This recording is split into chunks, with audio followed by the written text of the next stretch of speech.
You filthy, filthy. What are you on about? You have trapped my Sean into having your baby, but not his, because I have got proof here that you have been a scheming little... No, I haven't. Yes, you have. No, you do not. How can you look at me and tell me lies to my face? I'm not lying. You're an absolute liar. I'm not lying. Yes, you are a liar. What are you on? What's with that? So this is when I had the baby last week and last night. Seem to have him every bloody night, don't I? While you're off gallivanting. So I looked after him, I cleaned his teeth, and then I sent it off for DNA testing. Do you know how creepy that is? So without my consent. I don't give a shit. So creepy. Oh, but you'll consent for me to look after him, will you, all night while you're out about? No, I haven't. Yes, you have. No, anyway, this came back from the DNA testers, and this says that you are the mother, and is Sean the father? Is he? No, he isn't. Some dirty skanky been out and somebody else, and then you come back and try to nail my son. Well, he's not falling for it. You can. I know you've never liked me, but it's going as far as making a face. You are right. I've never liked you. Could just. This right here is one of those moments that makes people stop scrolling and say, wait, did she really just say that? Before we dive in, drop a comment. Are modern men more delusional, or is it the ladies? Hit like and subscribe so you don't miss what we expose next. Now, let's talk about this reaction because it tells you everything you need to know. What's actually hilarious and disturbing at the same time is how she responds the moment she's confronted with the truth. There's no pause, no reflection, no hint of embarrassment or accountability. Instead of even acknowledging the damage done, she instantly flips the script. In her mind, the real problem isn't the cheating. It isn't the deception. It isn't the fact that an innocent man and an innocent child were dragged into a lie. No, the real villain is the mother who dared to ask for a DNA test. Think about how upside down that logic is. A basic verification of biological truth is framed as some kind of moral crime, while long-term dishonesty is treated like a personal right. This is entitlement at its purest form, the belief that feelings override facts, and that accountability is optional as long as you can play the victim convincingly enough. And notice the doubling down. When shame should show up, arrogance steps in instead. She doesn't say, I messed up. She doesn't say, this went too far. She says, how dare you question me? That's not confidence. That's moral evasion. That's someone who's internalized the idea that consequences are something that happens to other people, not to her. What makes this even darker is the collateral damage. This isn't just about lying to a man. This is about robbing a child of clarity, identity, and truth, all to protect an image and avoid discomfort. Yet somehow, in her worldview, none of that registers as harm. As long as she feels justified, everything else becomes acceptable. This is part of a bigger cultural trend where accountability is rebranded as oppression and verification is called insecurity, where responsibility is mocked and deception is defended as empowerment.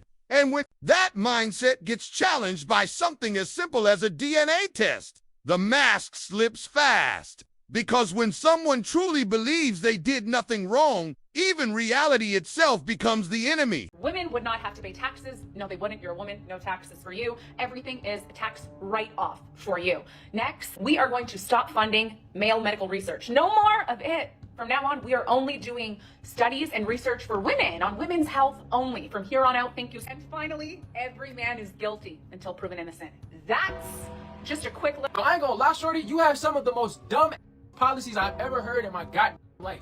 You know what I'm saying? Thank God we're not under your goofy leadership, shorty. No bullshit. Because every policy and law you just instated under your leadership is literally sexist. You said men must work. Women don't have to work at all. Women don't have to pay for. Men are just doing all the work.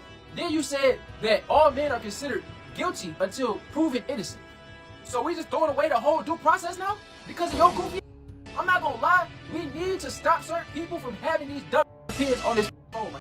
No.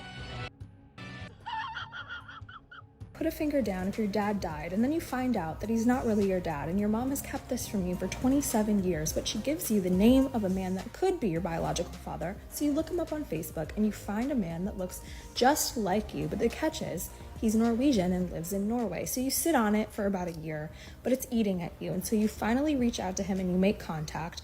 And he says that it could make sense. So you both take 23andMe DNA tests and it links you as father and daughter.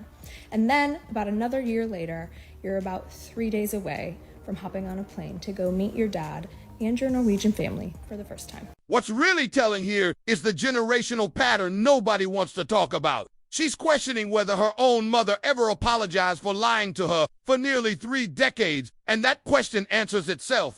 Because if it took 27 years and a biological reveal for the truth to finally come out, that wasn't honesty, that was forced disclosure. Think about what that means psychologically. A person grows up building their identity around a lie. Family, history, medical history, sense of self, all anchored to something that wasn't real. And even then, the truth didn't come voluntarily. It came after the illusion collapsed. That's not courage. That's damage control. What's alarming is how normalized this has become. This isn't framed as a betrayal. It's framed as an unfortunate misunderstanding, as if decades of deception are just a footnote. And the real offense is someone asking the wrong question at the wrong time. That mindset doesn't come out of nowhere. It's learned, reinforced, and quietly passed down. And that's why this keeps happening. When there are no real social consequences, no accountability, and no expectation of transparency, the behavior survives. In fact, it thrives because silence protects it. Shame is redirected. And anyone who seeks the truth is painted as disruptive, insecure, or cruel. What amazes people isn't just how common this is, it's how often it works. How many times the truth gets buried until science drags it back into the light. And even then, the apologies are rare. The accountability is minimal, and the damage is already done. This isn't about attacking families or demonizing parents. It's about recognizing a pattern where honesty is optional. Consequences are avoided, and truth is treated like an inconvenience. And until that changes, stories like this won't be shocking. They'll just be familiar. Women should be offended that a DNA test is being asked. A woman will be offended if she has doubts that it may not. No, she'll be offended because you asking her to do something, and that means you don't trust me. But this will be by law. Now, if it's by law, whether you're offended or not, who cares? It's part of the process. Girl, it is the bare minimum. He paid for your food? Great, my dad does that. He said that you were pretty? My mom does that every single day. And yet you're still on the internet asking for a man to do it, huh?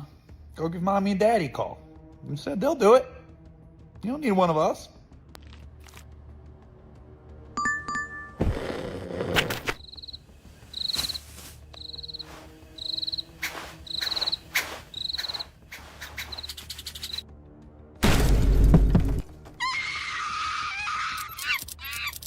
Three days ago, October 12th, 2025, I was a victim of SA by a DoorDash customer while I was doing my job as a DoorDash driver.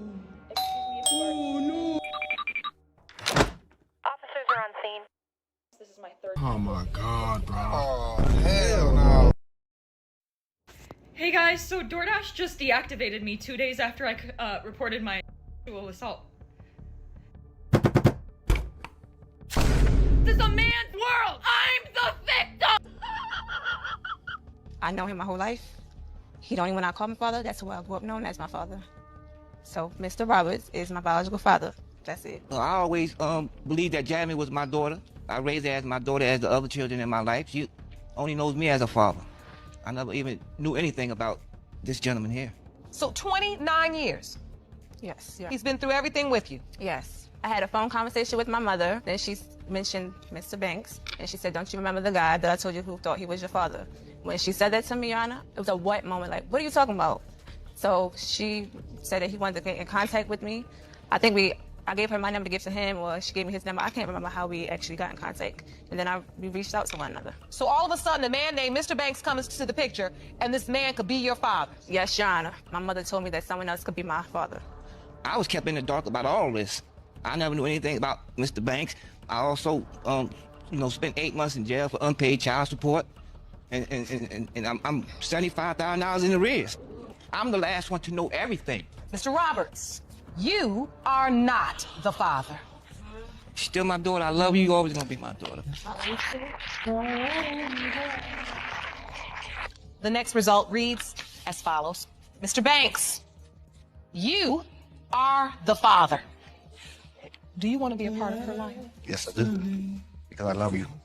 And I always will love you. This is where the conversation stops being abstract and becomes impossible to ignore. Because this isn't just a moral debate or a relationship dispute. This is a life-altering injustice with real numbers, real consequences, and real time that can never be given back. Let's be clear about what happened. This man didn't just lose money, he lost freedom. He spent time in jail. He paid well over 6 figures in child support. He lived for decades under the assumption that he was legally and biologically responsible, only to discover nearly 30 years later that the foundation of that obligation was built on a lie. Now, ask the uncomfortable question no one wants to answer honestly. What is her punishment? The answer is nothing. No restitution, no retroactive accountability, no legal consequences that even come close to matching the damage done. In fact, the system doesn't just fail to correct the injustice, it locks it. In those arrears he owes, they likely won't disappear, not because the truth is unclear, but because the laws were never designed to prioritize biological truth or male fairness. They were designed for enforcement, not correction. This is where people start to see the imbalance. When a man fails to pay, the system moves swiftly. Garnished wages, jail time, public shaming. But when paternity is falsified, suddenly the law shrugs. Suddenly, accountability becomes complicated. Suddenly, it's all about protecting the structure, not the truth. And this is why so many men feel disconnected, distrustful, and disengaged. Not because they hate responsibility, but because responsibility is being enforced without reciprocity, obligation without honesty, punishment without fault, truth without remedy. What makes this even harder to swallow is the message it sends culturally. It tells people that deception can be rewarded if it's wrapped in the right narrative, that outcomes matter more than integrity, and that once the system benefits from a lie long enough, it has no incentive to undo it, even when the truth is undeniable. This isn't about bitterness, it's about precedent. Because if the law can acknowledge fraud and still enforce the consequences on the victim, then the issue isn't just bias, it's a refusal to confront an uncomfortable reality. And until that changes, stories like this won't just keep happening. They'll keep being quietly justified. 26. 25. Are you ladies single? Yes. Yes. Why do you think that is? We're smarter than most men, probably. What has led you to believe that? We're about to be surgeons. Being that y'all have reached that level, do you think that makes your dating pool larger or smaller? I would say smaller. Yeah. I think a lot of men are a little intimidated by a successful woman. Or could it be that you just want a man who is way more successful than you? No, I think it's really hard to be a lot more successful than a surgeon. Like, yes, you can be a little bit. Like, there definitely are people out there, but I think overall, it's pretty hard. There's a lot of degrees, a lot of education that gets involved, and I don't think that's the case.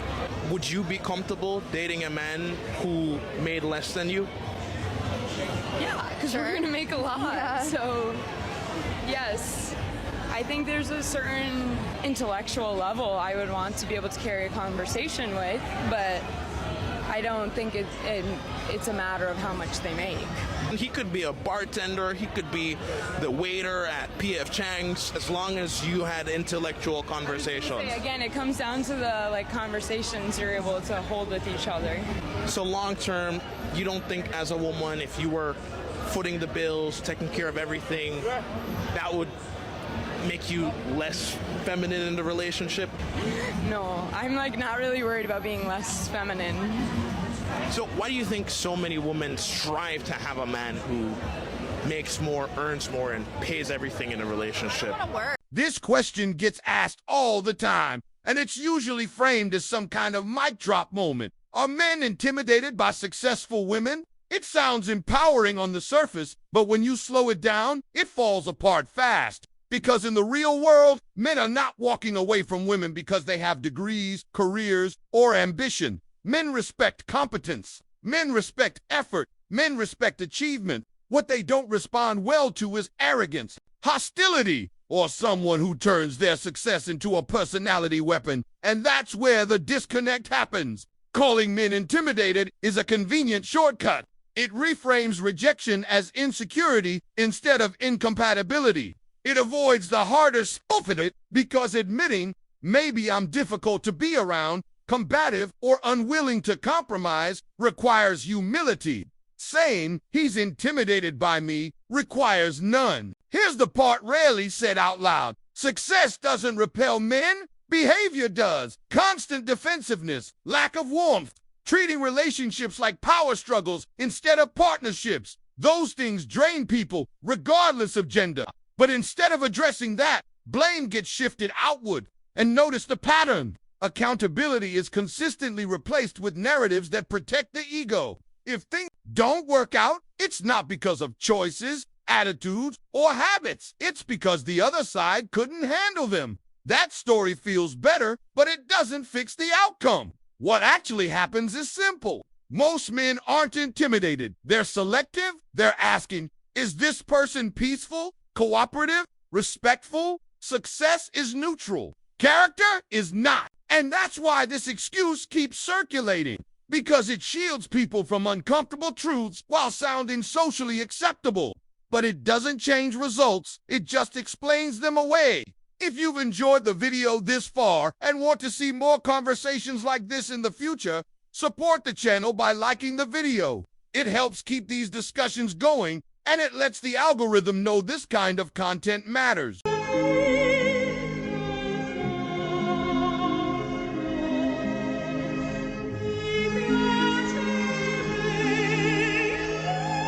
I know some people see this and they think this is an exaggeration or...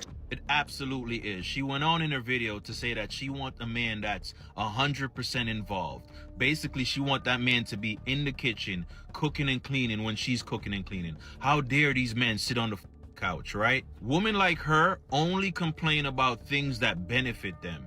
Because I guarantee you, those men that are sitting on the couch, when they're outside mowing the grass, cutting the edges, cleaning the gutter, do you think she's outside doing that with them?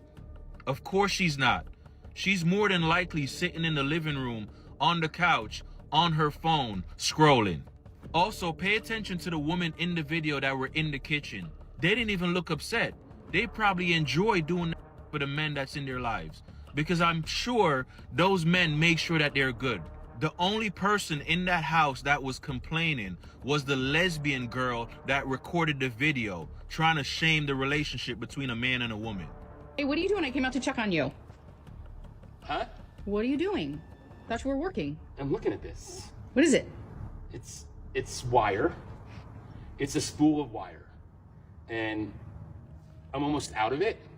Can you see the spool of wire? Mm-hmm. I'm almost out of it. Okay. And I've had this spool of wire for like 40 years. I bought it like this it's not a piece of a long time ago, but it's like 40 years of my life is in the wire that's gone. Does that make sense? This is what's left. Does that make I'm sense? sorry to hear that and sad for you, but you're wearing your Jets hat, and I'm a little concerned right now that you're wearing your Jets hat. I thought that's why you were crying. Okay, I'm done. Her response is so jarring because the audience is right there with him. He's feeling emotional. He's reflecting about how this spool of wire that he's had for 40 years reflects his own life's journey, his mortality. And her response is like, okay. You know, women try and place the blame on men for not opening up more, for not sharing their emotions and being vulnerable. But it is women's lack of empathy that made this problem so bad. I promise you, if the culture changed overnight and we all just woke up tomorrow and women were passionately devoted to caring about men's issues, men's suffering, trying to understand them, very quickly men would grow the capacity to talk about their feelings. But that is not the culture that we live in. Instead, male stoicism, keeping our emotions inside themselves, is painted as though it's some kind of moral defect in men. Women take no accountability for the role that they have played in men emotionally shutting down. And you know what's extraordinary is that modern women will have the audacity to say, well, how are we supposed to know about men's suffering? They don't open up, they don't talk about it. Just imagine for a moment if we used that logic about women's issues. In every single instance of women's suffering, beauty standards, sexual harassment, discrimination in the workplace. We are told that it is society's collective responsibility to work to affect change, to make women more comfortable. And if women are silent, if they're not talking about the problems that they're facing, that just means that the problem is even worse than we thought, and we need to double our efforts to make women feel safe to be able to open up and talk about what they're going through. We don't criticize and shame the women for being quiet. We feel guilty ourselves. Okay, we need to do more to help you open up. But for some reason, if a man struggles and he does not talk about it, that's his fault. His stoicism, his emotional strength and resilience is held against him. The double standards here are insane. There are many women who, inside their romantic relationships, will actually say this to their boyfriend: I shouldn't have to explain why I'm upset or what I'm going through. You should just know. And yet, any suggestion that women should be concerned for the silent suffering that men are enduring, that's quickly met with shame and ridicule. There are lots of women who actually feel offended at the suggestion that they owe men any kind of compassion or sympathy. My worst fear happened, and I'm still standing. I'm still here. I saw a post earlier today. I'll have to find his page and tag him, but he's talking about a man's worst fear. His worst fear is his wife cheating on him. Especially since, or if, he's doing everything right. He's making the most of the money because he wants to provide for his wife and his kids. So he's doing that. He's working hard. He's taking care of the house. He's leading. He's praying. He's doing everything right. But his worst fear is finding out his wife betrays him, cheats on him for someone else. A man that hasn't earned any of those things, right?